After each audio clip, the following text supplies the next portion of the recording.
Yerga mehr bergan inson hech qachon bo'sh qolmaydi. Ishlasa, mehnat qilsa, hamma narsaga erishsa bo'ladi. Uzluksiz hosil olish dehqonlarimizga mo'magina daromad keltirmoqda. Bodring orqali mashina oldik. Tomchilatib suv beramiz, suv tejaladi shu orqali.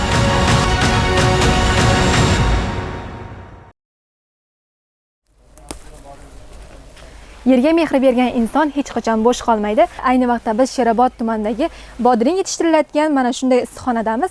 Bu issiqxonamiz 2,5 sotixni tashkil qiladi. Bu yerdan yil davomida uzluksiz hosil olish dehqonlarimizga mo'magina daromad keltirmoqda. Assalomu alaykum opa, hormang. Salomat bo'ling opa, yaxshimisizlar? Rahmat, yaxshi. Charchamayapsizmi? Allohga shukr, charchayotganimiz yo'q.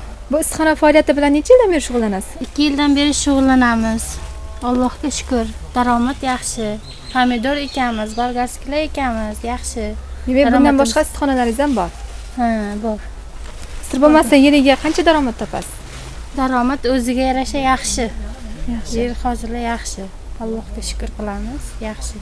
Asosan qanaqa namlar yetishtirasiz? Pomidor, bodring, bolgarski ishlarni yetishtiramiz 2 yildan beri. Yaxshi, daromad yaxshi. Bodringni qaysi navlarini yetishtirasiz? Joydari, parnitki, oliy navlardan. Oliy navlardan yetishtirasiz. Bodringlar yaxshi, daromadni boshladik. Allohga shukr. 2 yildan beri daromadimiz yaxshi. Bo'ladi, ishlasa, mehnat qilsa, hamma narsaga erishsa bo'ladi. Bu bodring yetishtirish orqali nimalarga erishdingiz? Bodring orqali mashina oldik yaqinda. Mashina to'lov qildik. Bo'ladi, o'ziga yarasha mehnati ham bor. Mehnat qilgan odam albatta barakasini topadi. Mehnat qilgan odam barakasini topadi. Ishlash kerak, mehnat qilish kerak. Kelajakdagi rejalar qanaqa? Bu issiqxonani kengaytiramizmi? Yana undan ham kattaroq qilishimiz kerak. Yana ishlashimiz kerak.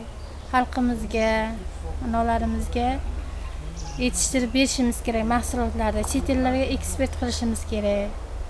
Chet elga ham eksport qilinyaptimi yoki ichki bozordanmi faqat? Chet elga ham nasib bo'ladi-da, mana ichki bozorlarga ham bo'lyapti. Endi chet ellarga bo'ladi nasib kattartirsak. Bundan boshqa pomidor bog'laringiz ham bor. Bu sug'orish qanaqa bo'ladi? Bularni dori berish, tomchilatib suv beramiz, suv tejaladi shu orqali. Bo'ladi, Allohga shukr, hammasi. Mehnati ham bor, rohati ham bor. Rahmat.